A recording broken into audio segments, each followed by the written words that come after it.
ਗੁਰੂ ਜੀ ਦੀ ਸਾਜੀ ਅਤੇ ਨਵਾਜੀ। ਗੁਰੂ ਰੂਪ ਗੁਰੂ ਪਿਆਰੀ ਸਾਧ ਸੰਗਤ ਜੀ, ਵਾਹਿਗੁਰੂ ਜੀ ਕਾ ਖਾਲਸਾ, ਵਾਹਿਗੁਰੂ ਜੀ ਕੀ ਫਤਿਹ। ਗੁਰਮੁਖ ਪਿਆਰਿਓ, ਜੋ ਆਪਾਂ ਨੂੰ ਸਤਿਗੁਰਾਂ ਨੇ ਗੁਰਬਾਣੀ ਗੁਰੂ ਰਾਹੀਂ ਉਪਦੇਸ਼ ਬਖਸ਼ਿਸ਼ ਕੀਤਾ ਹੈ, ਜਦੋਂ ਮਾਲਕ ਦੀ ਸਾਡੇ ਉੱਤੇ ਨਜ਼ਰ ਹੁੰਦੀ, ਕਿਰਪਾ ਹੁੰਦੀ ਹੈ, ਉਦੋਂ ਫਿਰ ਸਾਡੇ ਮਨ ਨੂੰ ਲੱਖਾਂ ਹੀ ਖੁਸ਼ੀਆਂ ਨੇ। ਖੁਸ਼ੀਆਂ ਕਿਵੇਂ ਹੁੰਦੀਆਂ? ਜਦੋਂ ਮਾਲਕ ਸਾਡੇ 'ਤੇ ਕਿਰਪਾ ਕਰਕੇ ਸਾਨੂੰ ਨਾਮ ਦੀ ਦਾਤ ਦਿੰਦੇ। ਇੱਕ ਨਿਮਕ ਹੀ ਨਾਮ ਸਾਡੇ ਹਿਰਦੇ 'ਚ ਵਸ ਗਿਆ ਅਤੇ ਫਿਰ ਸਾਡੇ ਮਨ ਨੂੰ ਬਹੁਤ ਖੁਸ਼ੀ, ਬਹੁਤ ਆਨੰਦ ਹੈ। ਉਹ ਜਿਹੜੀ ਖੁਸ਼ੀ ਹੁੰਦੀ, ਉਹ ਜਿਹੜਾ ਆਨੰਦ ਹੁੰਦਾ ਹੈ, ਉਹ ਇਸ ਸੰਸਾਰ ਦੀਆਂ ਦੁਨਿਆਵੀ ਖੁਸ਼ੀਆਂ ਤੋਂ ਉੱਪਰਦਾ ਹੈ। ਉਹ ਜਿਹੜਾ ਆਨੰਦ ਆਉਂਦਾ ਆਪਾਂ ਨੂੰ, ਉਹਦੇ ਨਾਲ ਇਹ ਬਾਹਰੀ ਨਹੀਂ ਸੰਬੰਧ, ਉਹ ਸਾਨੂੰ ਅੰਦਰੋਂ ਹੀ ਖੁਸ਼ੀ ਚੜ੍ਹਦੀ, ਅੰਦਰੋਂ ਹੀ ਚਾਅ ਚੜ੍ਹਦਾ। ਜਿਸ ਵਰਤਾਏ ਫਿਰ ਮਹਾਰਾਜ ਫਰਮਾਉਂਦੇ, ਲੱਖ ਖੁਸ਼ੀਆਂ ਪਾਤਸ਼ਾਹੀਆਂ ਜੇ ਸਤਿਗੁਰ ਨਦਰ ਕਰੇ, ਨਿਮਕ ਏਕ ਹਰ ਨਾਮ ਦੇ, ਮੇਰਾ ਮਨ ਤਨ ਸੀਤਲ ਹੋਵੇ। ਬਈ ਉਹ ਨਾਮ ਦੇ ਨਾਲ ਸਾਡਾ ਮਨ ਅਤੇ ਮਨ ਦਾ ਤਨ, ਇਹ ਦੋਵੇਂ ਸੀਤਲ ਹੋ ਜਾਂਦੇ, ਠੰਡੇ ਹੋ ਜਾਂਦੇ, ਸਾਨੂੰ ਖੁਸ਼ੀ, ਆਨੰਦ ਹੈ। ਹੁਣ ਉਸ ਆਨੰਦ ਦੇ ਵਿੱਚ ਜਦੋਂ ਸਾਡਾ ਮਨ ਚਲਾ ਜਾਂਦਾ, ਫਿਰ ਸਾਨੂੰ ਭੇਦ ਖੁੱਲ੍ਹਦਾ ਵੀ ਆਨੰਦ ਜਿਹੜਾ ਉਹ ਸਾਡੇ ਘਰ ਦੇ ਵਿੱਚ, ਉਹ ਆਨੰਦ ਗੁਰੂ ਤੋਂ ਜਾਣਿਆ ਜਾ ਸਕਦਾ। ਉਹ ਖੁਸ਼ੀ, ਉਹ ਖੇੜਾ, ਉਹ ਸਾਨੂੰ ਫਿਰ ਗੁਰੂ ਤੋਂ ਭੇਦ ਲੱਗਦਾ। ਮਹਾਰਾਜ ਇਸ ਲਈ ਫਰਮਾਉਂਦੇ, ਆਨੰਦ ਆਨੰਦ ਸਭ ਕੋ ਗਹੇ, ਆਨੰਦ ਗੁਰੂ ਤੇ ਜਾਣਿਆ। ਬਈ ਜਿਵੇਂ ਹੁਣ ਸੰਸਾਰ 'ਚ ਜੀਵ ਕਹਿੰਦੇ ਤਾਂ ਹੈਗੇ ਵੀ ਅਸੀਂ ਖੁਸ਼ੀਆਂ ਮਨਾਉਂਦੇ ਹਾਂ ਜੀ, ਅਸਲ ਖੁਸ਼ੀ ਸਾਡੇ ਘਰ ਦੇ ਵਿੱਚ, ਅਸਲ ਆਨੰਦ ਹੈ ਜਿਹੜਾ ਉਹ ਸਾਡੇ ਘਰ ਦੇ ਵਿੱਚ ਮਾਲਕ ਦੇ ਨਾਲ ਜੁੜ ਕੇ ਆ, ਪਰਮੇਸ਼ਰ ਦੇ ਚਰਨਾਂ ਦੇ ਵਿੱਚ। ਹੁਣ ਜੇ ਅਸੀਂ ਮਾਲਕ ਦੇ ਚਰਨਾਂ ਨਾਲ ਜੁੜ ਜਾਵਾਂਗੇ ਤੇ ਸਾਡਾ ਮਨ ਸਦਾ ਆਨੰਦ ਦੇ ਵਿੱਚ ਰਹੇਗਾ। ਤਾਈਆਂ ਮਹਾਰਾਜ ਕਹਿੰਦੇ ਵੀ ਜਿਹੜੇ ਭਗਤ ਪਰਮਾਤਮਾ ਦੀ ਭਗਤੀ ਕਰਦੇ, ਉਹਨਾਂ ਦਾ ਮਨ ਸਦਾ ਸੁਖੀ ਤੇ ਸਦਾ ਆਨੰਦ, ਸਦਾ ਖੇੜੇ ਵਿੱਚ ਰਹਿੰਦਾ। ਮਹਾਰਾਜ ਤਾਈਆਂ ਫਰਮਾਉਂਦੇ, ਨਾਨਕ ਭਗਤਾਂ ਸਦਾ ਵਿਗਾਸ, ਸੁਣਿਆ ਦੁਖ ਪਾਪ ਕਾ ਨਾਸ। ਬਈ ਭਗਤਾਂ ਦੇ ਮਨ ਦੇ ਵਿੱਚ ਸਦਾ ਵਿਕਾਸ, ਸਦਾ ਖੇੜਾ, ਸਦਾ ਆਨੰਦ। ਹੁਣ ਉਹ ਆਨੰਦ ਕਾਹਦੇ ਨਾਲ ਹੈ? ਉਹ ਆਨੰਦ ਹੈ ਨਾਮ ਦੇ ਨਾਲ, ਉਹ ਆਨੰਦ ਹੈ ਸੱਚ ਪਰਮਾਤਮਾ ਦੇ ਨਾਲ। ਜੇ ਹੁਣ ਇੱਕ ਕਿਣਕਾ ਮਾਤਰੀ ਨਾਮ ਨੂੰ ਅਸੀਂ ਹਿਰਦੇ 'ਚ ਵਸਾ ਲਾਂਗੇ, ਜਿਨ੍ਹਾਂ ਦੇ ਅੰਦਰ ਵਸ ਗਿਆ, ਮਹਾਰਾਜ ਕਹਿੰਦੇ ਉਹਨਾਂ ਦੀ ਮਹਿਮਾ, ਉਹਨਾਂ ਦੀ ਉਸਤਤ ਆਖੀ ਨਹੀਂ ਜਾ ਸਕਦੀ, ਇੰਨੀ ਵਡਿਆਈ ਨਾਮ ਦੀ। ਸਤਿਗੁਰੂ ਫਰਮਾਉਂਦੇ, ਕਿਣਕਾ ਏਕ ਜਿਸ ਜੀ ਵਸਾਵੇ, ਤਾਂ ਕਿ ਮਹਿਮਾ ਗਣੀ ਨਾ ਆਵੇ। ਹੁਣ ਇਹ ਨਾਮ ਜਿਹਦੇ ਨਾਲ ਜੁੜ ਕੇ ਸਾਡੇ ਮਨ ਨੂੰ ਖੁਸ਼ੀਆਂ, ਆਨੰਦ ਹੈ, ਤੇ ਅਸੀਂ ਉਹ ਨਾਮ ਦੇ ਨਾਲ ਜੁੜਨਾ। ਉਹ ਨਾਮ ਨੂੰ ਹੀ ਪਰਮਾਤਮਾ ਦੇ ਚਰਨ ਆਖੇ, ਵੀ ਜਿਹੜਾ ਅਸੀਂ ਮਾਲਕ ਦੇ ਚਰਨਾਂ ਦੀ ਧੂੜੀ ਬਣਨਾ। ਜਿਸ ਵਰਤਾਏ ਗੁਰੂ ਅਰਜਨ ਦੇਵ ਜੀ ਮਹਾਰਾਜ ਫਰਮਾਉਂਦੇ, ਸਾਜਨ ਤੇਰੇ ਚਰਨ ਕੀ ਹੋਏ ਰਹਾ ਸਦ ਧੂੜ, ਨਾਨਕ ਸ਼ਰਨ ਤੁਹਾਰੀਆਂ ਪੇਖੋਂ ਸਦਾ ਹਜੂਰ। ਬਈ ਅਸੀਂ ਸਦਾ ਹੀ ਤੇਰੇ ਚਰਨਾਂ ਦੀ ਧੂੜੀ ਬਣੇ ਰਹੀ,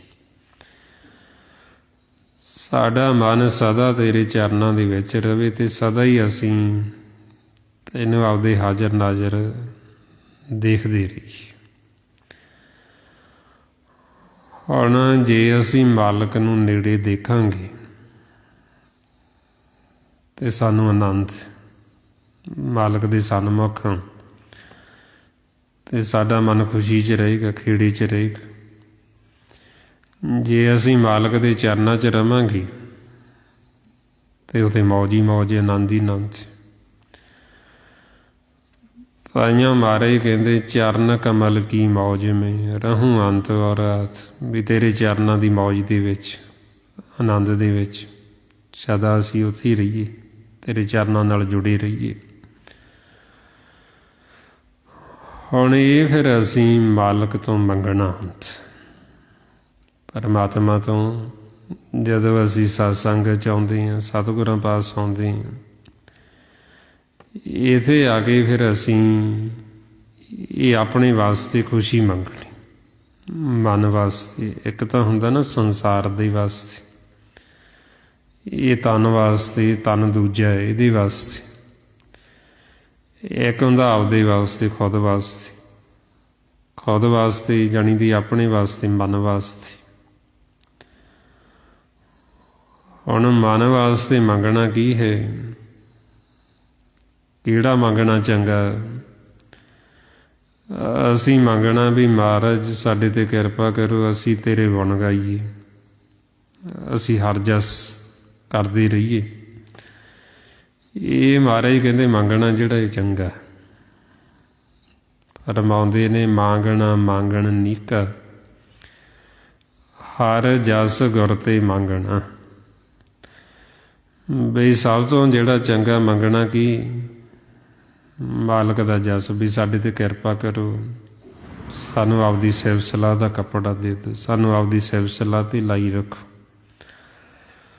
ਸਾਨੂੰ ਆਪਦੇ ਘਰ ਦੇ ਕੰਮ 'ਤੇ ਲਾ ਲਓ, ਤੇ ਸਾਨੂੰ ਆਪਦੇ ਘਰ ਦੇ ਨੌਕਰ ਬਣਾ ਲਓ, ਚਾਕਰ ਬਣਾ ਲਓ, ਸਾਨੂੰ ਗੋਲੇ ਬਣਾ ਲਓ।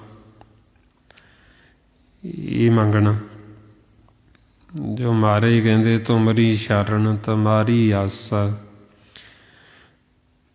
ਤੁਮ ਹੀ ਸੱਜਣ ਸਹੇਲੇ, ਰਾਖੋ ਰਾਖਣ ਹਾਰ ਦਿਆਲਾ, ਨਾਨਕ ਘਰ ਕੇ ਗੋਲੇ। ਵੀ ਸਾਨੂੰ ਵੀ ਆਪਦੇ ਘਰ ਦੇ ਗੋਲੇ ਬਣਾ ਲਓ। ਹੁਣ ਜਿਹੜਾ ਆਨੰਦ, ਜਿਹੜਾ ਸੁੱਖ ਉਹਦਾ ਗੋਲਾ ਬਣ ਕੇ, ਜਿਹੜਾ ਸੁੱਖ ਮਾਲਕ ਦੀ ਸੇਵਾ ਦੇ ਵਿੱਚ, ਜਿਹੜਾ ਸੁੱਖ ਉਹਦੀ ਵਡਿਆਈ ਕਰਕੇ, ਉਹਨੂੰ ਫਿਰ ਕਹਿੰਦੇ ਮਹਾਂ ਸੁੱਖ। ਮਹਾਰਾਜ ਸੱਚੇ ਪਾਤਸ਼ਾਹ ਇਸ ਲਈ ਕਹਿੰਦੇ ਜਦੋਂ ਅਸੀਂ ਸ਼ਬਦ ਦੀ ਨਾਮ ਦੀ ਵਡਿਆਈ ਕਰਦੇ, ਮਹਾਂ ਆਨੰਦ ਗੁਰ ਸ਼ਬਦ ਵਿਚਾਰ, ਵੀ ਜਦੋਂ ਸ਼ਬਦ ਦੀ ਵਿਚਾਰ ਕਰਾਂਗੇ ਆਨੰਦ ਹੀ ਆਨੰਦ, ਸੁੱਖ ਹੀ ਸੁੱਖ। ਹੁਣ ਇਹ ਫਿਰ ਅਸੀਂ ਸੁੱਖ ਮੰਗਣਾ ਵੀ ਮਹਾਰਾਜ ਸਾਡੇ 'ਤੇ ਕਿਰਪਾ ਕਰੋ, ਸਾਨੂੰ ਆਪਣਾ ਹਰ ਜਸ ਦੇਵੋ, ਸਾਨੂੰ ਆਪਦੀ ਸਿਵਸਲਾ ਦਾ ਕੱਪੜਾ ਦਿਓ, ਸਾਨੂੰ ਆਪਦੀ ਵਡਿਆਈ 'ਤੇ ਲਾ ਲਓ। ਫਿਰ ਮਾਲਕ ਜਿਨ੍ਹਾਂ ਨੂੰ ਇਹ ਸਿਵਸਲਾ ਦਾ ਕੱਪੜਾ ਦੇ ਦਿੰਦਾ, ਉਹਨਾਂ ਨੂੰ ਫਿਰ ਇਹ ਕੱਪੜਾ ਦੇ ਕੇ ਉਹ ਪਾਤਸ਼ਾਹ ਬਣਾ ਦਿੰਦਾ। ਮਹਾਰਾਜ ਫਰਮਾਉਂਦੇ ਨੇ, ਜਿਸ ਨੂੰ ਬਖਸ਼ੀ ਸਿਫਤ ਸਲਾਹ ਨਾਨਕ ਪਾਤਸ਼ਾਹੀ ਸੇ ਪਾਤਸ਼ਾਹ। ਬਈ ਉਹ ਪਾਤਸ਼ਾਹ ਜਿਹਨੂੰ ਮਾਲਕ ਨੇ ਆਪਦੀ ਸਿਫਤ ਸਲਾਹ 'ਤੇ ਲਾ ਲਈ, ਵਡਿਆਈ 'ਤੇ ਲਾ ਲਈ। ਹੁਣ ਜਿਹੜਾ ਸੁੱਖ ਉਹਦੀ ਵਡਿਆਈ ਕਰਕੇ, ਜਿਹੜਾ ਸੁੱਖ ਮਾਲਕ ਦੀ ਸੇਵਾ ਦੇ ਵਿੱਚ, ਉਹ ਸੁੱਖ ਸੰਸਾਰ ਦੇ ਰਾਜ ਭਾਗ ਦੇ ਵਿੱਚ ਮਹਾਰਾਜ ਇਸ ਲਈ ਫਰਮਾਉਂਦੇ, ਜੋ ਸੁੱਖ ਪ੍ਰਭ ਗੋਬਿੰਦ ਕੀ ਸੇਵਾ, ਸੋ ਸੁੱਖ ਰਾਜ ਨ ਲਹੀਏ। ਬਈ ਜਿਹੜਾ ਸੁੱਖ ਮਾਲਕ ਦੀ ਸੇਵਾ ਕਰਕੇ, ਜਿਹੜਾ ਸੁੱਖ ਉਹਦੀ ਸਿਵਸਲਾ ਵਡਿਆਈ ਕਰਕੇ, ਉਹ ਸੁੱਖ ਸੰਸਾਰ ਦੇ ਰਾਜ ਭਾਗ ਦੇ ਵਿੱਚ ਨਹੀਂ। ਕਿਉਂਕਿ ਸਭ ਤੋਂ ਵੱਡਾ ਅਸੀਂ ਸੰਸਾਰ 'ਚ ਤਾਂ ਇਹੀਓ ਸਮਝਦੇ ਹਾਂ ਨਾ ਵੀ ਸੰਸਾਰ ਦਾ ਰਾਜ ਭਾਗ ਮਿਲ ਜੇ। ਹੁਣ ਜੇ ਮਿਲ ਵੀ ਗਿਆ ਉਹਦੇ ਵਿੱਚ ਵੀ ਸੁੱਖ ਨਹੀਂ। ਜਿਹੜਾ ਸੁੱਖ ਮਾਲਕ ਦੇ ਸੇਵਕ ਨੂੰ,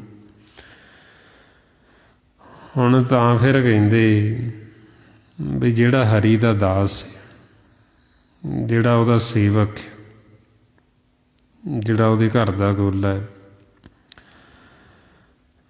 ਫਿਰ ਮਹਾਰਾਜ ਸੱਚੇ ਪਾਤਸ਼ਾਹ ਕਹਿੰਦੇ ਜਦੋਂ ਫਿਰ ਅਸੀਂ ਉਹਦੇ ਗੋਲੇ ਦਾ ਸੰਗ ਕਰਦੇ, ਉਹ ਆਪ ਸੁਖੀ ਹੈ ਅਤੇ ਉਹਦਾ ਸੰਗ ਕਰਨ ਦੇ ਨਾਲ ਜਿਹੜਾ ਵੀ ਸੰਗ ਕਰਦਾ ਉਹ ਵੀ ਸੁਖੀ ਹੋ ਜਾਂਦਾ। ਜਦੋਂ ਅਸੀਂ ਸੰਤਾਂ ਦਾ, ਸਾਧੂਆਂ ਦਾ, ਗੁਰਸਿੱਖਾਂ ਦਾ ਸੰਗ ਕਰਦੇ, ਉਹਨਾਂ ਦੇ ਸੰਗ ਕਰਨ ਦੇ ਨਾਲ ਅਸੀਂ ਸੁਖੀ ਹੋ ਜਾਂਦੇ, ਕਿਉਂਕਿ ਉਹ ਆਪ ਸੁਖੀ ਨੇ, ਉਹ ਸਾਨੂੰ ਵੀ ਸੁਖੀ ਕਰ ਦਿੰਦੇ। ਸਾਨੂੰ ਉਹ ਸੁਖੀ ਹੋਣ ਦੀ ਜਾਂਚ ਦੱਸਦੇ, ਤਰੀਕਾ ਦੱਸਦੇ, ਕਿਉਂਕਿ ਅਸੀਂ ਸੁੱਖਾਂ ਵਾਸਤੇ ਤਾਂ ਭੱਜੇ ਫਿਰਦੇ ਦਿਨ ਰਾਤ, ਦੌੜ ਲੱਗੀ ਸੰਸਾਰ 'ਚ ਵੀ ਕਿਵੇਂ ਨਾ ਕਿਵੇਂ ਅਸੀਂ ਸੁਖੀ ਹੋ ਜੀ। ਇਹ ਸਾਡੀ ਜਿਹੜੀ ਦੌੜ ਹੈ ਬਾਹਰ ਦੀ ਹੈ, ਉਹ ਸਾਨੂੰ ਦੱਸਦੇ ਵੀ ਜੇ ਤੁਸੀਂ ਸੁੱਖ ਲੈਣਾ ਨਾ, ਫਿਰ ਤੁਸੀਂ ਮਾਲਕ ਦਾ ਸਿਮਰਨ ਕਰੋ। ਜੇ ਤੁਸੀਂ ਸੁੱਖ ਲੈਣਾ, ਫਿਰ ਤੁਸੀਂ ਉਹਦੀ ਸ਼ਰਨ ਦੇ ਵਿੱਚ ਬੈਠ ਜਾਓ। ਸਾਨੂੰ ਫਰਮਾਉਂਦੇ, ਜੋ ਸੁੱਖ ਕੋ ਚਾਹੇ ਸਦਾ ਸ਼ਰਨ ਰਾਮ ਕੀ ਲੈ। ਜੇ ਅਸੀਂ ਹੋਰ ਛੋਟੇ ਮੋਟੇ ਸੁੱਖਾਂ ਦੀ ਤਾਂ ਕੀ ਗੱਲ ਕਰਦੇ ਸੰਸਾਰੀ, ਜੇ ਅਸੀਂ ਸਦਾ ਸੁਖੀ ਹੋਣਾ ਚਾਹੁੰਦੇ, ਸਦਾ ਸੁੱਖ, ਵੀ ਸਾਡਾ ਸੁੱਖ ਕਿਤੇ ਚਲਿਆ ਨਾ ਜਾਵੇ, ਸਾਡਾ ਸੁੱਖ ਘਟੇ ਨਾ, ਮਹਾਰਾਜ ਕਹਿੰਦੇ ਮਾਲਕ ਦੀ ਸ਼ਰਨ ਦੇ ਵਿੱਚ ਆ ਜਾਓ। ਸਾਨੂੰ ਫਿਰ ਸੰਤ ਜਨ ਦੱਸਦੇ ਤੁਸੀਂ ਪਰਮਾਤਮਾ ਦੀ ਸ਼ਰਨ 'ਚ ਚਲੇ ਜਾਓ ਜੇ ਤੁਸੀਂ ਸਦਾ ਸੁਖੀ ਹੋਣਾ। ਫਿਰ ਸਾਨੂੰ ਇਹ ਨਹੀਂ ਪਤਾ ਵੀ ਉਹਦੀ ਸ਼ਰਨ ਕਿੱਥੇ, ਉਹਦੀ ਸ਼ਰਨ 'ਚ ਕਿਵੇਂ ਬੈਠਣ, ਫਿਰ ਉਹ ਸਾਨੂੰ ਦੱਸਦੇ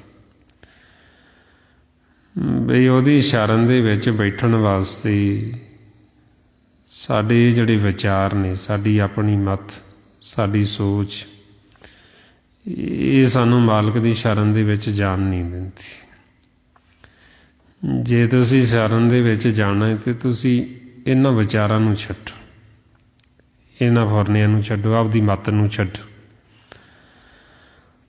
ਹੁਣ ਆਪਦੀ ਮੱਤ ਵਰਤਦੇ ਕਰਕੇ ਹੀ ਸਾਨੂੰ ਵਿਚਾਰ ਆਉਂਦੇ ਨੇ, ਫੁਰਨੇ ਆਉਂਦੇ।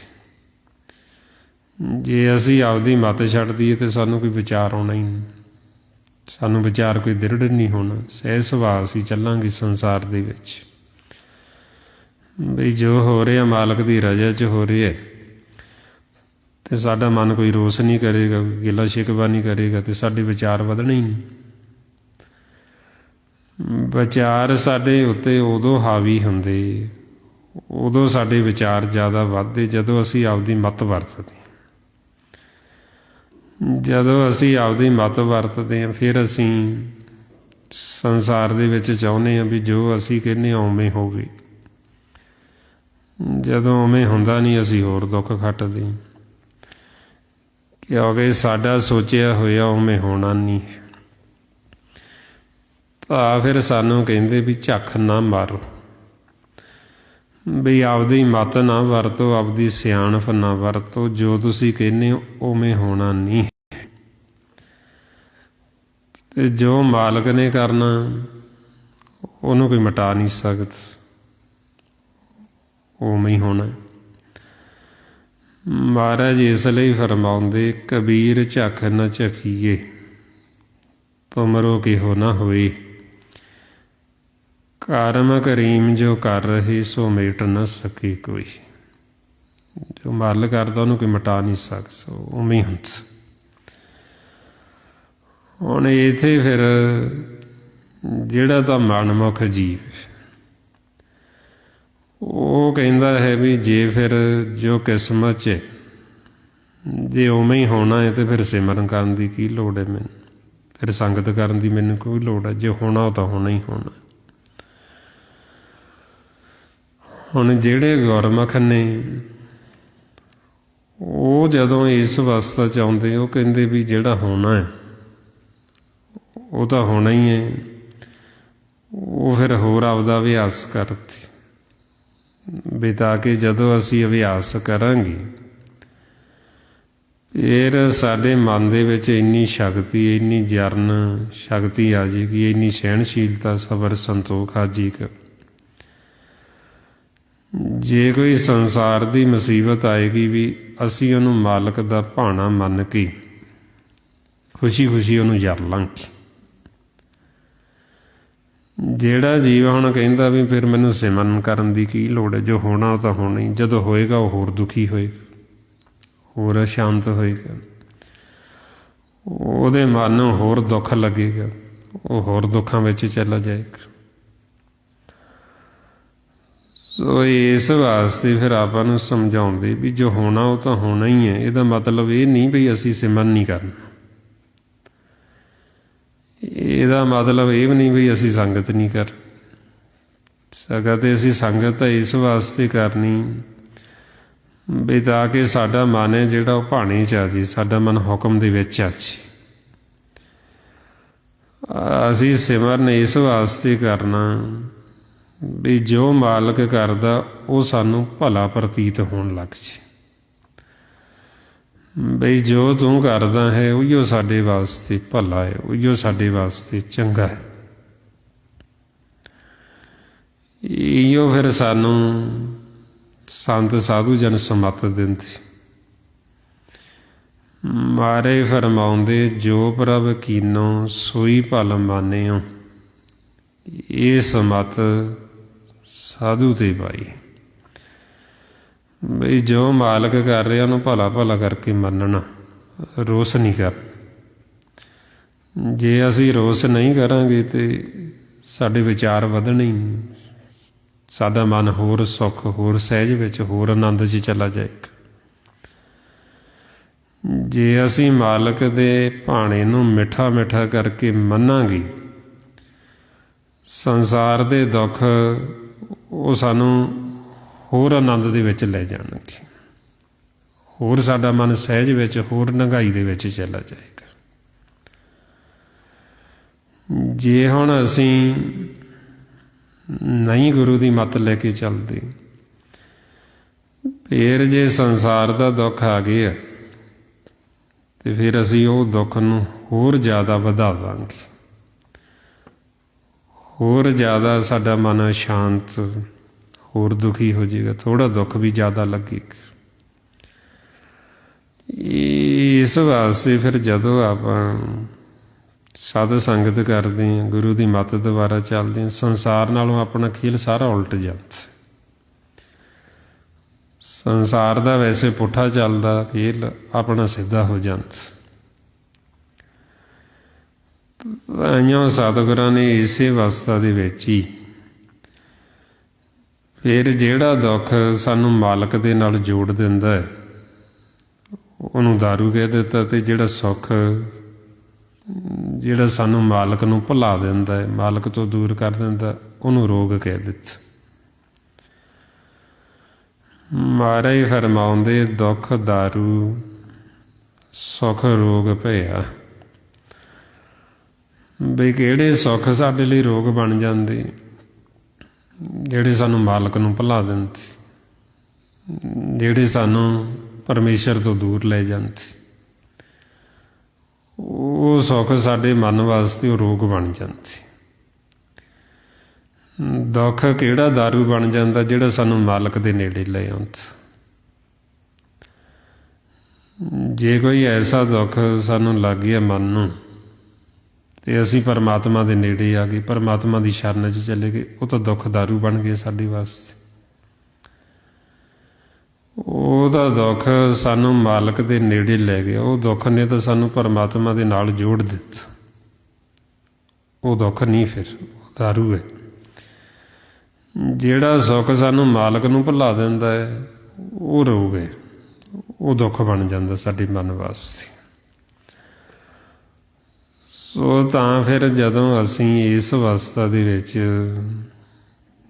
ਆਵਾਂਗੇ, ਸਾਡਾ ਮਨ ਜੋ ਮਾਲਕ ਕਰ ਰਿਹਾ ਉਹਨੂੰ ਭਲਾ ਭਲਾ ਕਰਕੇ ਮੰਨੇਗਾ, ਨਾਲ ਨਾਲ ਅਸੀਂ ਗੁਰੂ ਦੀ ਮੱਤ ਗਿਆਨ ਦੀ ਮੰਤ ਮਨ ਨੂੰ ਦੇਵਾਂਗੇ, ਅਤੇ ਨਾਲ ਨਾਲ ਅਸੀਂ ਸਿਮਰਨ ਕਰਾਂਗੇ। ਫਿਰ ਇਹ ਆਪਣਾ ਮਨ ਘਰ ਬੈਠ ਜਾਂਦਾ ਸਹੀ ਦੇ ਵਿੱਚ। ਮਹਾਰਾਜ ਫਰਮਾਉਂਦੇ ਗੁਰ ਸ਼ਬਦੀ ਤਰੀਏ ਬੌਰ ਨਾ ਮਰੀਏ, ਚੂਕੇ ਆਵਣ ਜਾਣਾ ਜੋ ਕਿਛ ਕਰੇ, ਸੋਈ ਭਲ ਮਾਨੋ ਤਾਂ ਮਨ ਸਹਿਜ ਸਮਾਣਾ। ਬਈ ਜੋ ਮਾਲਕ ਕਰ ਰਿਹਾ, ਜਦੋਂ ਅਸੀਂ ਉਹਨੂੰ ਭਲਾ ਕਰਕੇ ਮੰਨਾਂਗੇ ਤੇ ਸਾਡਾ ਮਨ ਸਹਿਜ ਵਿੱਚ ਸਮਾ ਜਾਏਗਾ, ਸਾਡਾ ਮਨ ਸਹਿਜ ਵਿੱਚ ਆ ਜਾਏਗਾ। ਸਹਿਜ ਆਪਣਾ ਘਰ ਹੈ। ਜਦੋਂ ਅਸੀਂ ਸਹਿਜ ਵਿੱਚ ਆ ਗਏ, ਸਹਿਜ ਦੇ ਵਿੱਚ ਆਨੰਦ ਹੀ ਆਨੰਦ ਹੈ, ਉਦੋਂ ਹੀ ਸਾਨੂੰ ਸਾਡੇ ਮਨ ਦੀ ਖੁਰਾਕ ਮਿਲਣੀ ਸ਼ੁਰੂ ਹੋ ਜਾਣੀ, ਸਾਡਾ ਮੁੱਖ ਮਿੱਠਾ ਹੋਣਾ ਸ਼ੁਰੂ ਹੋ ਜਾਣਾ। ਮਹਾਰਾਜ ਫਰਮਾਉਂਦੇ ਸਹਿਜ ਆਨੰਦ ਹੋਆ ਬੜ ਭਾਗੀ, ਮਨ ਹਰ ਹਰ ਮੀਠਾ ਲਾਇਆ। ਜਦੋਂ ਸਾਡਾ ਮਨ ਸਹਿਜ ਦੇ ਵਿੱਚ ਬੈਠ ਜਾਂਦਾ, ਫਿਰ ਸਾਡਾ ਬੋਲਣ ਨੂੰ ਚਿੱਤ ਨਹੀਂ ਕਰਦਾ। ਸੰਸਾਰੀ ਦੁਨਿਆਵੀ ਗੱਲ ਅਸੀਂ ਓਨੀ ਕੁ ਕਰਾਂਗੇ ਜਿੰਨੀ ਕੁ ਸਾਨੂੰ ਲੋੜ ਹੈ, ਜਿਹੜੀ ਜ਼ਰੂਰੀ, ਜਿਹਦੇ ਬਿਨਾਂ ਸਰਦਾ ਨਹੀਂ। ਨਹੀਂ ਤਾਂ ਮਨ ਸਹਿਜ ਦੇ ਵਿੱਚ ਬੈਠਾ ਰਹਿੰਦਾ। ਤਾਈਆਂ ਮਹਾਰਾਜ ਕਹਿੰਦੇ ਵੀ ਭਗਤਾਂ ਦੀ ਜਿਹੜੀ ਚਾਲ ਆ ਉਹ ਸੰਸਾਰੀ ਜੀਵਾਂ ਤੋਂ ਵੱਖਰੀ ਹੁੰਦੀ। ਵੱਖਰੀ ਕਿਵੇਂ? ਉਹ ਬਹੁਤਾ ਨਹੀਂ ਬੋਲਦੇ, ਉਹ ਆਪਦਾ ਘਰ ਦੇ ਵਿੱਚ ਸਹਿਜ ਦੇ ਵਿੱਚ ਰਹਿੰਦੇ। ਜਦੋਂ ਬੋਲਣਗੇ ਮਾਲਕ ਦੀ ਸਿਫਤ ਸਲਾਹ ਕਰਨਗੇ, ਵਡਿਆਈ ਕਰਨਗੇ, ਨਹੀਂ ਤਾਂ ਚੁੱਪ ਕਰ ਜਾਂਦੀ, ਘਰ ਬੈਠ ਜਾਂਦੀ। ਮਹਾਰਾਜ ਇਸ ਲਈ ਫਰਮਾਉਂਦੇ ਭਗਤਾਂ ਕੀ ਚਾਲ ਨਿਰਾਲੀ, ਚਾਲਾਂ ਨਿਰਾਲੀ ਭਗਤਾਂ ਕੇਰੀ, ਬਿਖਮ ਮਾਰਗ ਚੱਲਣਾ। ਲੱਭ ਲੋਭ ਅਹੰਕਾਰ ਤਾਈ ਤ੍ਰਿਸ਼ਨਾ, ਬਹੁਤ ਨਾਹੀ ਬੋਲਣਾ। ਖਨਿਓ ਦੇਖੀ ਬਾਲੋਂ ਨੇਕੀ, ਇਹ ਤਾਂ ਮਾਰਗ ਜਾਣਾ। ਇਹ ਜਿਹੜਾ ਆਪਣਾ ਮਾਰਗ ਹੈ, ਇਹ ਬਹੁਤ ਬਰੀਕ ਹੈ, ਜਿੱਥੋਂ ਦੀ ਅਸੀਂ ਆਪਦੇ ਘਰ ਜਾਣਾ। ਕਿੰਨਾ ਕੁ ਬਰੀਕ? ਮਹਾਰਾਜ ਕਹਿੰਦੇ ਵੀ ਬਾਲ ਵਰਗ। ਜਾਂ ਸਾਨੂੰ ਉਦਾਹਰਨ ਦਿੱਤੀ ਵੀ ਰਾਈ ਸਰੋਂ ਦਾ ਦਾਣਾ ਉਹਦੇ 10 ਹਿੱਸੇ ਕਰ ਲਈਏ ਤੇ ਉਹਦਾ 10ਵਾਂ ਹਿੱਸਾ ਤੇ ਉਹ ਵੀ ਸੁੰਗੜਿਆ ਹੋਏ। ਇੰਨਾ ਬਰੀਕ ਰਸਤਾ ਮੁਕਤੀ ਦਾ, ਜਿੱਥੋਂ ਦੀ ਸਾਡੇ ਮਨ ਨੇ ਘਰ ਜਾਣਾ ਵਾਪਸ। ਮਾਰੇ ਫਰਮਾਉਂਦੇ ਕਬੀਰ ਮੁਕਤ ਦੁਆਰਾ ਸੰਕਰ, ਰਾਈ 10ਵੇਂ ਭਾਈ ਮਨ ਤੋਂ ਮੰਗਲ ਹੋਈ ਰਿਓ ਨਿਕਸਿਓ ਕਿਉਂ ਕਰ ਜਾਏ। ਬਈ ਮਨ ਜਦੋਂ ਆਪਦੀ ਮੱਤ ਵਰਤਦਾ, ਇਹਦੇ ਤੇ ਇੰਨੀ ਵਿਚਾਰਾਂ ਦੀ ਮੈਲ ਚੜ੍ਹ ਜਾਂਦੀ, ਇਹਦਾ ਜਿਹੜਾ ਆਕਾਰ ਉਹ ਹਾਥੀ ਵਰਗਾ ਹੋ ਜਾਂਦਾ, ਏਡਾ ਵੱਡਾ ਹੋ ਜਾਂਦਾ, ਹਾਥੀ ਬਣ ਜਾਂਦਾ ਵਿਚਾਰਾਂ 'ਚ। ਹੁਣ ਰਸਤਾ ਇੰਨਾ ਬਰੀਕ ਤੇ ਮਨ ਹਾਥੀ ਬਣਿਆ ਹੋਇਆ, ਉੱਥੋਂ ਦੀ ਲੰਘੇ ਕਿਵੇਂ? ਲੰਘ ਨਹੀਂ ਸਕਦਾ। ਫਿਰ ਜਦੋਂ ਸਾਡੇ 'ਤੇ ਮਾਲਕ ਦੀ ਕਿਰਪਾ ਹੁੰਦੀ, ਸਾਨੂੰ ਸੰਗ ਹੋ ਜਾਂਦਾ ਸੰਤਾਂ ਦਾ, ਸਾਧੂਆਂ ਦਾ, ਸਤਿਗੁਰੂ ਦਾ, ਉਹ ਸਾਡੇ 'ਤੇ ਜਦੋਂ ਕਿਰਪਾ ਦ੍ਰਿਸ਼ਟੀ ਕਰਦੀ, ਸਾਨੂੰ ਉਹ ਸਾਰਾ ਖੇਲ ਸਮਝਾਉਂਦੇ ਵੀ ਤੁਸੀਂ ਆਪਦੀ ਮੱਤ ਛੱਡ ਦਿਓ, ਤੁਸੀਂ ਸਿਮਰਨ ਕਰੋ। ਜਦੋਂ ਅਸੀਂ ਉਹਨਾਂ ਦਾ ਬਚਨ ਮੰਨਦੇ ਹਾਂ, ਸਾਡਾ ਜਿਹੜਾ ਇਹ ਰਸਤਾ ਸੁੰਗੜਿਆ ਹੋਇਆ ਇਹ ਖੁੱਲ੍ਹ ਜਾਂਦਾ ਅਤੇ ਸਹਿਜ ਸੁਭਾਅ ਹੀ ਸਾਡਾ ਘਰ ਦੇ ਵਿੱਚ ਆਉਣ ਜਾਣ ਬਣ ਜਾਂਦਾ। ਮਹਾਰਾਜ ਫਰਮਾਉਂਦੇ ਕਬੀਰ ਐਸਾ ਸਤਿਗੁਰ ਜੀ ਮਿਲੇ, ਤੁਠਾ ਕਰੇ ਪਸਾਓ, ਮੁਕਤ ਦੁਆਰਾ ਮੋਕਲਾ ਸਹਿਜੇ ਆਵੋ ਜਾਓ। ਬਈ ਜੇ ਸਾਨੂੰ ਗੁਰਮੁਖਾਂ ਦਾ ਸੰਗ ਹੋ ਜੀ ਅਤੇ ਸਹਿਜ ਸੁਭਾਈ ਸਾਡਾ ਘਰ ਦੇ ਵਿੱਚ ਆਉਣ ਜਾਣ ਬਣ ਜਾਂਦਾ। ਨਹੀਂ ਤਾਂ ਜੇ ਸਾਨੂੰ ਸੰਤ ਸਾਧੂ ਜਨ ਨਾ ਮਿਲਣ, ਚਾਹੇ ਅਸੀਂ ਸਾਰੀ ਉਮਰ ਲੱਗੇ ਰਹੀਏ, ਕਈ ਜਨਮ ਕਈ ਯੁੱਗ ਲੰਘ ਜਾਂਦੇ ਸਾਨੂੰ, ਅਸੀਂ ਤਾਂ ਵੀ ਘਰ ਜਾ ਨਹੀਂ ਸਕਦੇ, ਕਿਉਂਕਿ ਉਹ ਮੁਕਤੀ ਦਾ ਦਰ ਇੰਨਾ ਬਰੀਕ ਹੈ ਅਤੇ ਅਸੀਂ ਆਪਦੀ ਮੱਤ ਨਹੀਂ ਛੱਡਦੇ। ਮਨ ਹਾਥੀ ਬਣਿਆ ਰਹਿੰਦਾ ਹਉਮੈ ਹੰਕਾਰ ਦੇ ਵਿੱਚ। ਸੋ ਇਸ ਵਾਸਤੇ ਫਿਰ ਜਦੋਂ ਅਸੀਂ ਸੰਤ ਸਾਧੂ ਜਨਾਂ ਦਾ ਸੰਗ ਕਰਦੇ ਹਾਂ, ਜਿਹੜੇ ਮਾਲਕ ਦੇ ਨੌਕਰ ਚਾਕਰ, ਉਹ ਫਿਰ ਸਾਨੂੰ ਇਹ ਸੁਖੀ ਹੋਣ ਦਾ ਤਰੀਕਾ ਦੱਸਦੇ ਵੀ ਤੁਸੀਂ ਸੁਖੀ ਹੋ ਸਕਦੇ ਹੋ ਜੇ ਤੁਸੀਂ ਆਪਦੀ ਮੱਤ ਛੱਡਦੇ ਹੋ। ਸਾਡੀ ਆਪਣੀ ਮੱਤ ਹੀ ਸਾਨੂੰ ਦੁੱਖਾਂ ਦੇ ਵਿੱਚ ਰੱਖਦੀ। ਜਦੋਂ ਅਸੀਂ ਆਪਦੀ ਸਿਆਣਪ ਵਰਤਦੇ ਹਾਂ, ਅਸੀਂ ਹੋਰ ਦੁੱਖ ਸਹੇੜ ਲੈਂਦੇ ਹਾਂ। ਫਿਰ ਅਸੀਂ ਦਿਨ ਰਾਤ ਦੁਖੀ ਹੋਈ ਜਾਂਦੇ ਆਪਦੀ ਮੱਤ ਦੁਆਰਾ। ਸਾਨੂੰ ਫਿਰ ਮਹਾਰਾਜ ਸਮਝਾਉਂਦੇ ਵੀ ਤੁਸੀਂ ਆਪਦੀ ਸਿਆਣਪ ਨੂੰ ਤਜ ਕੇ ਤੁਸੀਂ ਇਹ ਸਿਮਰਨ ਕਰਨਾ ਸ਼ੁਰੂ ਕਰ ਦਿਓ। ਜਦੋਂ ਤੁਸੀਂ ਸਿਮਰਨ ਕਰੋਗੇ, ਤੁਹਾਡੇ ਦੁੱਖ ਭਰਮ ਇਹ ਸਾਰੇ ਖਤਮ ਹੋ ਜਾਣਗੇ। ਮਹਾਰਾਜ ਫਰਮਾਉਂਦੇ ਨੇ ਤਜੋ ਸਿਆਣਪ ਸੁਰਜਨੋ, ਸਿਮਰੋ ਹਰ ਹਰ ਰਾਏ, ਏਕ ਆਸ ਹਰ ਮਨ ਰੱਖੋ, ਨਾਨਕ ਦੁਖ ਭਰਮ ਭਉ ਜਾਏ। ਬਈ ਸਾਡੇ ਦੁੱਖ ਭਰਮ ਸਭ ਚਲੇ ਜਾਂਦੇ ਜਦੋਂ ਅਸੀਂ ਸਿਮਰਨ ਕਰਦੇ। ਹੁਣ ਜਿਉਂ-ਜਿਉਂ ਇਹ ਆਪਾਂ ਸਿਮਰਨ ਕਰਾਂਗੇ ਗੁਰੂ ਦੀ ਮੱਤ ਦੁਆਰਾ, ਨਾਲ ਨਾਲ ਅਸੀਂ ਕੋਸ਼ਿਸ਼ ਕਰਾਂਗੇ ਵੀ ਅਸੀਂ ਆਪਦੀ ਸਿਆਣਪ ਨਹੀਂ ਵਰਤਣੀ, ਅਸੀਂ ਆਪਦੀ ਮੱਤ ਨਹੀਂ ਵਰਤਣੀ, ਇਹਨੂੰ ਅਸੀਂ ਛੱਡਣਾ। ਫਿਰ ਅਸੀਂ ਸੁਖੀ ਹੁੰਦੇ ਜਾਵਾਂਗੇ। ਜੇ ਹੁਣ ਅਸੀਂ ਸਿਮਰਨ ਵੀ ਕਰੀ ਜਾਈਏ ਅਤੇ ਆਪਦੀ ਮੱਤ ਨਾ ਛੱਡੀਏ, ਸਿਆਣਪ ਨਾ ਛੱਡੀਏ, ਫਿਰ ਵੀ ਅਸੀਂ ਸੁਖੀ ਨਹੀਂ ਹੋ ਸਕਦੇ, ਕਿਉਂਕਿ ਸਾਡੀ ਮੱਤ ਨੇ ਸਾਨੂੰ ਦੁੱਖਾਂ 'ਚ ਹੀ ਰੱਖਣਾ। ਸਾਡੀ ਸਿਆਣਪ ਸਾਨੂੰ ਦੁਖੀ ਤਾਂ ਕਰ ਸਕਦੀ ਹੈ, ਅਸੀਂ ਸੁਖੀ ਨਹੀਂ ਹੋ ਸਕਦੇ। ਗੁਰੂ ਦੀ ਮੱਤ ਜਦੋਂ ਅਸੀਂ ਲੈਂਦੇ ਹਾਂ, ਫਿਰ ਉਹ ਸਾਨੂੰ ਸੁਖੀ ਕਰਦੇ। ਸਾਨੂੰ ਸਮਝਾਉਂਦੇ ਵੀ ਜਿਹੜਾ ਖੇਲ ਹੈ ਉਹ ਸਾਰਾ ਮਾਲਕ ਦਾ ਚੱਲ ਰਿਹਾ ਆਪਣਾ। ਪਰਮਾਤਮਾ ਨੇ ਇਹ ਖੇਲ ਰਚੀ ਹੈ ਤੇ ਉਹ ਆਪਣੇ ਜਿਹੜੇ ਨੌਕਰ ਚਾਕਰ ਮਾਲਕ ਉਹਨਾਂ ਨੂੰ ਕਹਿੰਦਾ ਵੀ ਇਹ ਜਿਹੜੇ ਜੀਵ ਜਿਹੜੇ ਭੁੱਲੇ ਹੋਏ ਨੇ, ਤੁਸੀਂ ਇਹਨਾਂ ਨੂੰ ਮੇਰਾ ਸੰਦੇਸ਼ਾ ਦੇ ਦਿਓ ਵੀ ਇਹ ਸਾਰਾ ਖੇਲ ਮੇਰਾ ਆਪਦਾ ਹੀ ਚੱਲਦਾ, ਵੀ ਕੋਈ ਦੂਜਾ ਹੋਰ ਨਹੀਂ। ਇਹ ਤਰ੍ਹਾਂ ਗੁਣਾਂ ਦੇ ਵਿੱਚ ਵੀ ਮੈਂ ਆਪ ਹੀ ਖੇਲ ਰਿਹਾ ਤੇ ਇਹਨਾਂ ਤੋਂ ਬਾਹਰ ਵੀ ਮੈਂ ਆਪ ਹੀ, ਵੀ ਇਹ ਸਾਰਾ ਮੇਰਾ ਆਪਣਾ ਖੇਲ ਹੈ। ਮੈਂ ਆਪਣਾ ਹੀ ਇਹ ਆਕਾਰ ਜਿਹੜਾ ਬਣਾਏ ਨੇ ਤੇ ਨਿਰੰਕਾਰ ਤੋਂ ਆਕਾਰ ਵਿੱਚ ਆਏ ਤੇ ਇਹ ਜਿੰਨੇ ਵੀ ਘਟ ਨੇ ਸਰੀਰ ਇਹ ਸਾਰੇ ਮੇਰੇ ਹੀ ਨੇ, ਮੈਂ ਸਭਨਾਂ ਦੇ ਅੰਦਰ ਆਪ ਹੀ। ਮਹਾਰਾਜ ਫਰਮਾਉਂਦੇ ਸਭ ਘਟ ਮੇਰੇ ਹੋ ਸਭਨਾ ਅੰਦਰ, ਵੀ ਜਿੰਨੇ ਵੀ ਘਟ ਨੇ ਸਾਰੇ ਮੇਰੇ ਹੀ, ਮੈਂ ਆਪ ਹੀ ਖੇਲ ਰਿਹਾ। ਅਨੇਕ ਰੰਗ ਨਿਰਗੁਣ ਇੱਕ ਰੰਗਾ, ਆਪ ਜਲ ਆਪੇ ਤਰੰਗਾ। ਬਈ ਮੇਰਾ ਜਿਹੜਾ ਕੋਈ ਰੰਗ ਵੀ ਨਹੀਂ, ਕਿਉਂਕਿ ਮੈਂ ਇਹਨਾਂ ਰੰਗਾਂ ਤੋਂ ਬਾਹਰ ਵੀ ਹਾਂ ਤੇ ਰੰਗਾਂ ਦੇ ਵਿੱਚ ਵੀ ਆਪ ਹੀ, ਵੀ ਇਹ ਮੇਰਾ ਆਪਦਾ ਹੀ ਖੇਲ।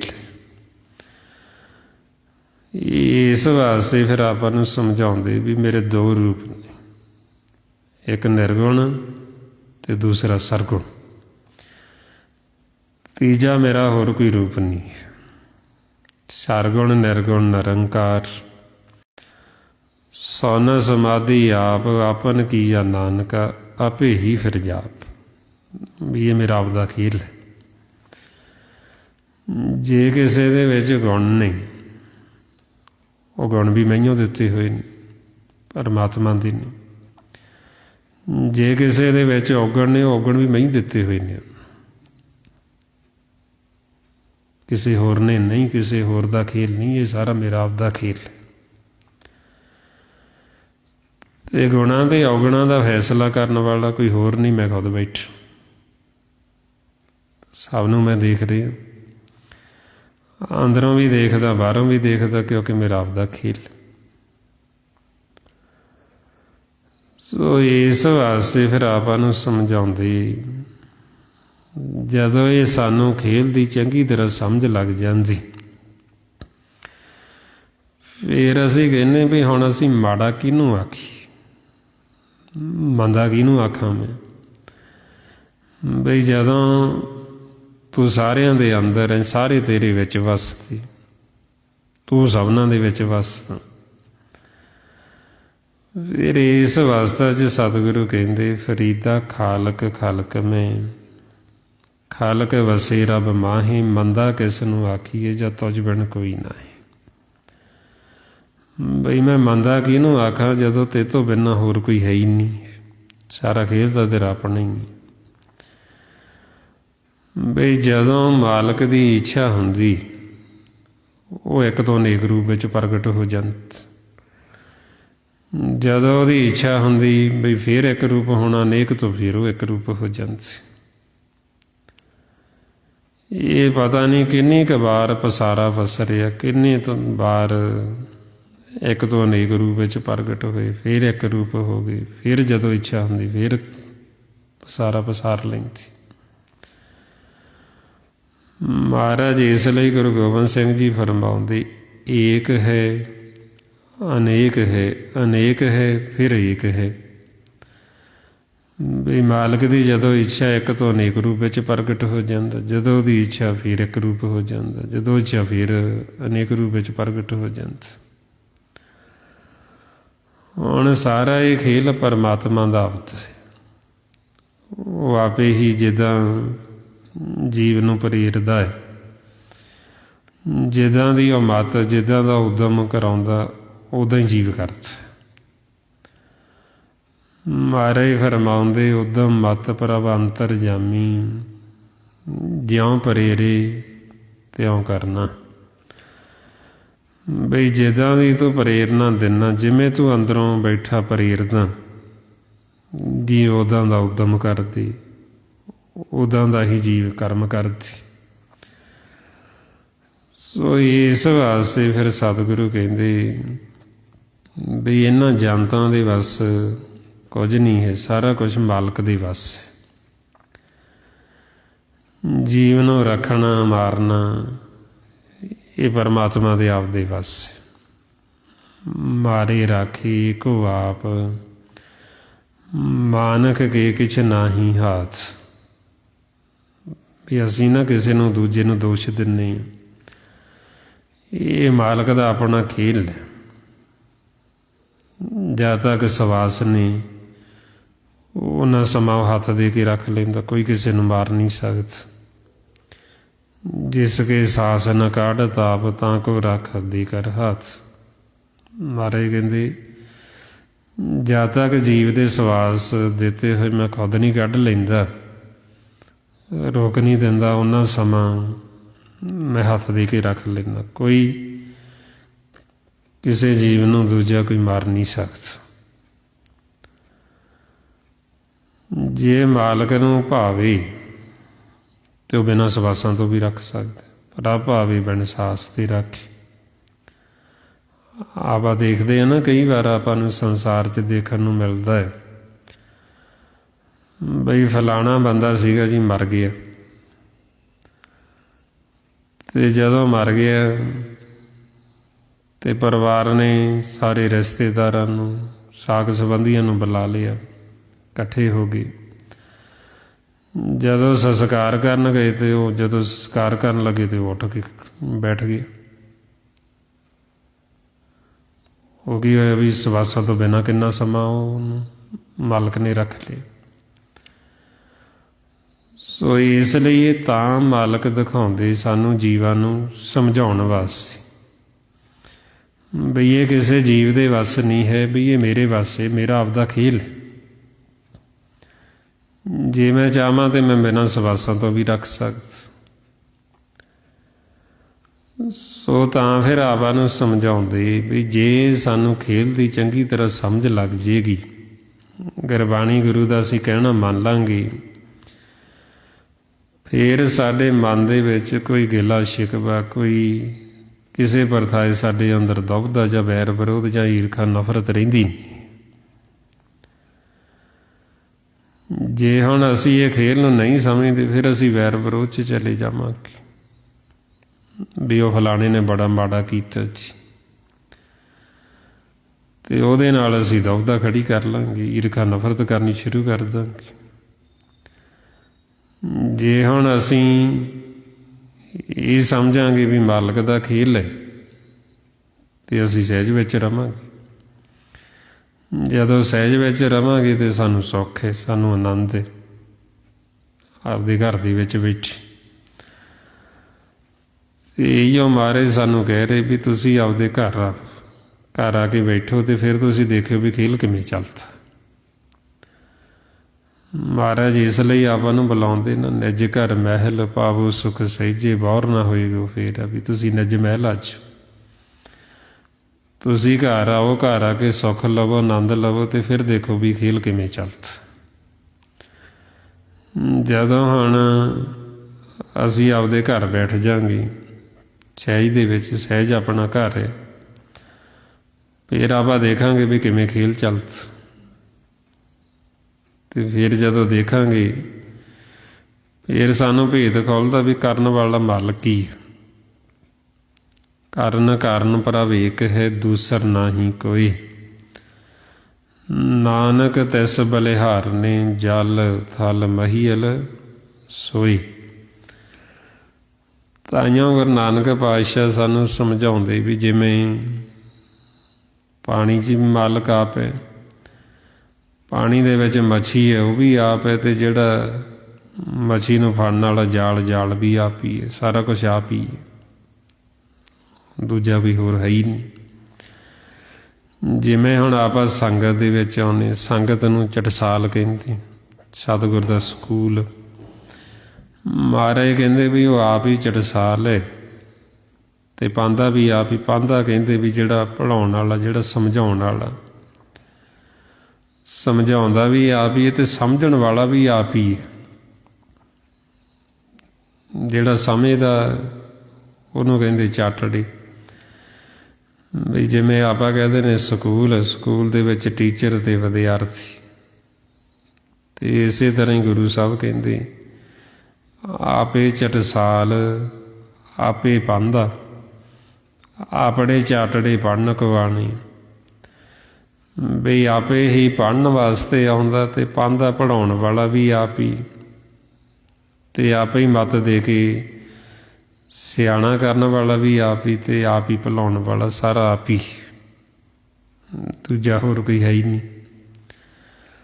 ਸੋ ਤਾਂ ਫਿਰ ਆਪਾਂ ਨੂੰ ਸਮਝਾਉਂਦੇ ਵੀ ਸਾਰਾ ਖੇਲ ਹੈ ਜਿਹੜਾ ਇਹ ਮਾਲਕ ਦਾ, ਵੀ ਕਿਵੇਂ ਇਹ ਮਾਲਕ ਤੋਂ ਬ੍ਰਹਮ ਤੋਂ ਪਸਾਰਾ ਹੋਇਆ ਸਾਰਾ, ਕਿਵੇਂ ਬ੍ਰਹਮ ਤੋਂ ਪਸਰਿਆ ਅਤੇ ਕਿਵੇਂ ਫਿਰ ਇਹ ਸਾਨੂੰ ਬ੍ਰਹਮ ਜਿਹੜਾ ਇਹ ਦ੍ਰਿਸ਼ਟੀ ਵਿੱਚ ਆਉਣਾ ਹੈ, ਉਹਦੇ ਵਾਸਤੇ ਫਿਰ ਇਹ ਸਾਰਾ ਸਾਨੂੰ ਬ੍ਰਹਮ ਦਾ ਗਿਆਨ ਦਿੱਤਾ, ਜਿਹਨੂੰ ਮਹਾਰਾਜ ਕਹਿੰਦੇ ਬ੍ਰਹਮੋ ਪਸਾਰਾ ਬ੍ਰਹਮ ਪਸਰਿਆ ਸਭ ਬ੍ਰਹਮ ਦ੍ਰਿਸ਼ਟੀ ਆਇਆ। ਜਦੋਂ ਹੁਣ ਅਸੀਂ ਦ੍ਰਿਸ਼ਟੀ ਦੁਆਰਾ ਬ੍ਰਹਮ ਹੀ ਬ੍ਰਹਮ ਦੇਖਾਂਗੇ, ਅਤੇ ਫਿਰ ਇਸ ਵਾਸਤੇ ਸਾਨੂੰ ਕਹਿੰਦੇ ਵੀ ਵੈਰ ਵਿਰੋਧ ਕਿਹਦੇ ਨਾਲ ਕਰੋਗੇ, ਵੀ ਸਾਰਿਆਂ ਦੇ ਵਿੱਚ ਤਾਂ ਉਹ ਬ੍ਰਹਮ ਹੀ ਹੈ, ਮਾਲਕ ਹੀ। ਇਸੇ ਵਾਸਤੇ ਜੀ ਸਤਿਗੁਰੂ ਫਰਮਾਉਂਦੇ ਵਾਹਵਾ ਵੈਰ ਵਿਰੋਧ ਨ ਕਰੀਏ ਕਾਹੂ, ਘਾਟ ਘਾਟ ਅੰਤਰ ਬ੍ਰਹਮ ਸਮਾਹੂ। ਵੀ ਕਿਸੇ ਨਾਲ ਵੈਰ ਵਿਰੋਧ ਨਾ ਕਰੋ, ਜੇ ਕਰਦੇ ਹੋ ਤਾਂ ਕਿਸ ਦੇ ਨਾਲ, ਸਾਰਿਆਂ ਘਾਟਾਂ 'ਚ ਤਾਂ ਉਹ ਬ੍ਰਹਮ ਹੈ, ਮਾਲਕ। ਹੁਣ ਮਾਲਕ ਦਾ ਹੀ ਅਸੀਂ ਸਿਮਰਨ ਕਰਦੇ ਹਾਂ, ਉਹਨੂੰ ਹੀ ਅਸੀਂ ਮਿਲਣਾ ਚਾਹੁੰਦੇ ਹਾਂ, ਅਤੇ ਜੇ ਅਸੀਂ ਉਹਦੇ ਨਾਲ ਹੀ ਵੈਰ ਵਿਰੋਧ ਕਰਾਂਗੇ ਅਤੇ ਫਿਰ ਮਿਲਾਂਗੇ ਕਿਹਨੂੰ, ਮਿਲ ਨਹੀਂ ਸਕਦੇ। ਸੋ ਇਸ ਵਾਸਤੇ ਫਿਰ ਆਪਾਂ ਨੂੰ ਸੱਚੇ ਪਾਤਸ਼ਾਹ ਸਮਝਾਉਂਦੇ ਵੀ ਇਹ ਜਿਹੜਾ ਸਾਰਾ ਖੇਲ ਹੈ, ਇਹ ਖੇਲ ਹੈ ਪ੍ਰੇਮ ਦਾ, ਪਿਆਰ ਦਾ।